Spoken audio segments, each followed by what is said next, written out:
What's up, everyone? Welcome back to the Post-Gazette Pirates YouTube channel. Colin Beazley here with another edition of the Pirates Prospects Report, Farm Report, whatever you'd like to call it. Either way, I'm about to talk about some minor leaguers, and we've got some fun news today with the Futures Game rosters coming out. I'll talk about that and which Pirates prospects were selected in a little bit. But first, I wanted to give you guys a quick reminder that if you haven't already, don't forget to subscribe to the Post-Gazette Pirates YouTube channel.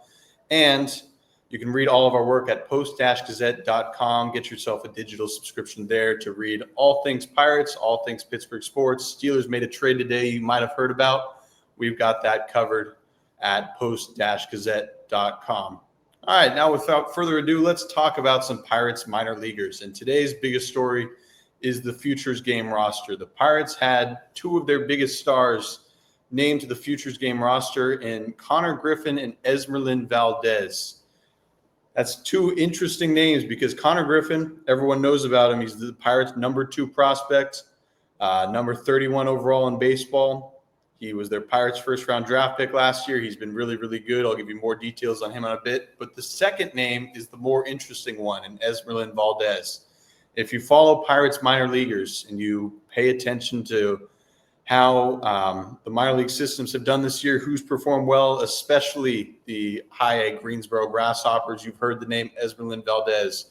He came into the season, he wasn't even ranked as a top 30 Pirates prospect per MLB Pipeline. He's someone who went under the radar. He was signed with minimal hype. He was an international signee out of the Dominican Republic. And not much was necessarily expected of him, but this year he's been second in the entire minor leagues with 20 homers. He leads the South Atlantic lead in home runs, batting average, hits, RBIs, slugging percentage, OPS, extra base hits, and total bases. He's been one of the best hitters in the minor leagues this season, and he's not even officially considered the top 30 Pirates prospect. Obviously, he is now. It's pretty clearly that he is a top 30 prospect, and when Pipeline updates their rankings after the MLB draft coming up in July, he will certainly be one of the Pirates' top 30.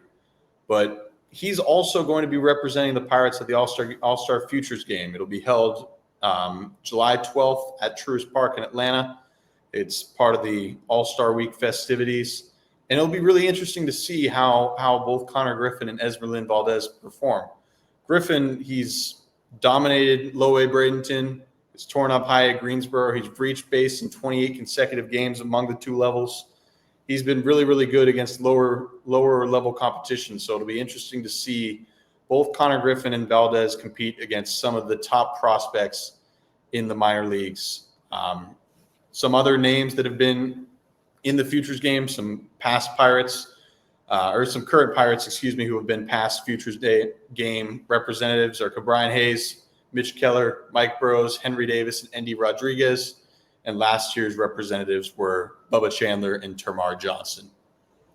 Now to get into our typical prospects report, farm report details.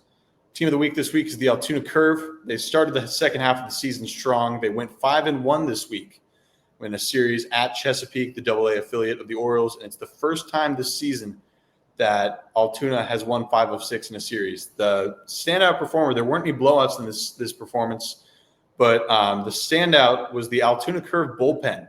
27 2/3 innings across the 6-game series, and they allowed just 1 earned run. When that happens, you're going to have success, especially when you throw a couple of bullpen games like the Curve did.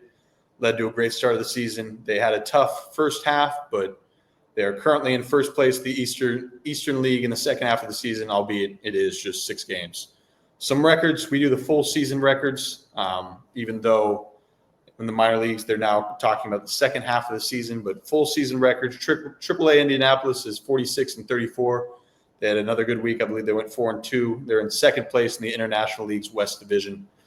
AA Altoona is now 35-39 on the season, still 4th place overall in the Eastern League's Southwest Division.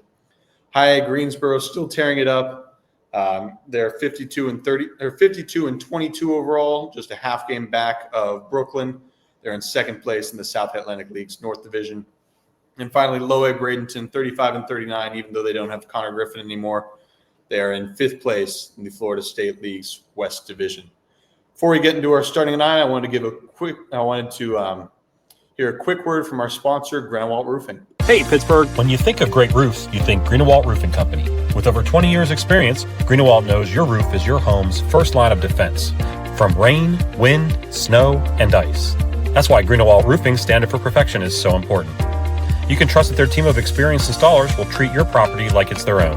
When it comes to roof replacements, Greenwald Roofing is Pittsburgh's only choice. Visit greenwaldroofing.com today or call 412-314-8882 to schedule your free estimate. PA contractor number 36262.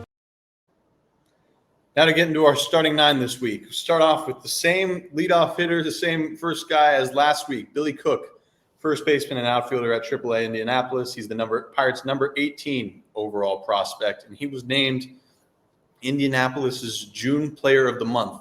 Batted .389 in the month of June, which was the second best mark in the International League, while his .470 on-base percentage was the 4th best. Numbers 2, staying with Indianapolis, we'll talk about Bubba Chandler. Chandler, we spoke about at length in last week's video. He's had a very, very tough month. He made a bit of a positive step in his last outing on Saturday. While it still wasn't great, he pitched 3 1/3 innings. He allowed 1 run on 3 hits, but he did strike out 6. However, the problem to monitor with Bubba Chandler is he walked 4 batters. In 5 June starts, he had an 8.53 ERA and 12 walks in just 12 2/3 innings. Third guy, reliever that can probably help the Pirates pretty soon, is Dauri Moreta, right-handed pitcher. He's fully healthy and still performing very, very well. Fourth, another right-hander, another pitcher, left-hander, Hunter Barco, Pirates' number 5 overall prospect and number 85 nationally. He was dominant in his 2 starts this week. He threw 6 shutout innings in both of them. On Tuesday, he allowed 5 hits, didn't allow a run, and struck out 6. On Sunday, 6 more innings. He allowed 1 run on 1 hit and struck out 7. 2 very, very good starts for Hunter Barco. Fifth, moving down to AA, Termarr Johnson, Pirates' number 4 prospect and the number 79 prospect nationally. He is 8 for 25, 320 with a double and a homer and 2 RBIs in his last 6 games. He's batting .256 this season, which isn't perfect, but it is his best season mark since being drafted in 2022. So you can see that he is making progress. Sixth, another guy in AA, Wilber Dotel, right-hand pitcher. He had 27 strikeouts in June, 4th most in the Eastern League.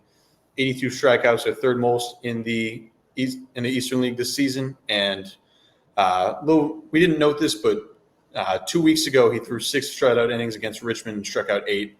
Want to give him a bit of a bump because that was a good performance that we didn't mark on this channel. 7th, another right-hander at AA Altoona. It's Antwone Kelly. He made his Altoona debut on Saturday after being promoted from High-A Greensboro, and he allowed 1 hit and 1 run in 5 innings, striking out 3. In 5 June starts, 4 at High-A Greensboro, Kelly completed 25 innings and allowed 6 runs, 5 earned, good for, I believe, a 180 batting average, 180 earned run average. Opponents are batting 159 against him this month and are below the Mendoza line against him this season, so he's been really, really good.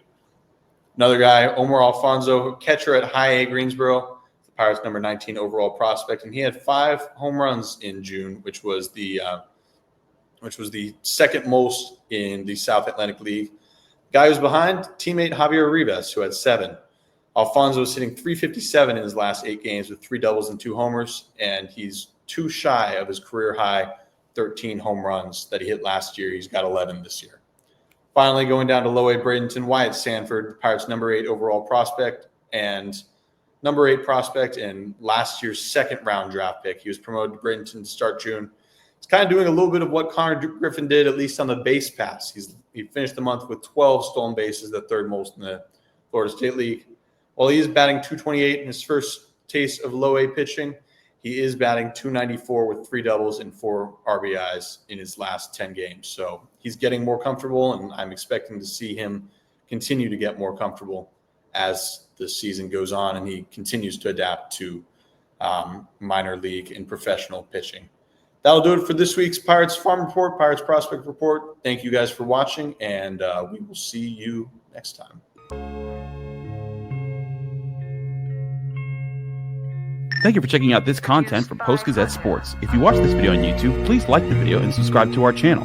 For all of the sports coverage the Post-Gazette has to offer, visit post-gazette.com.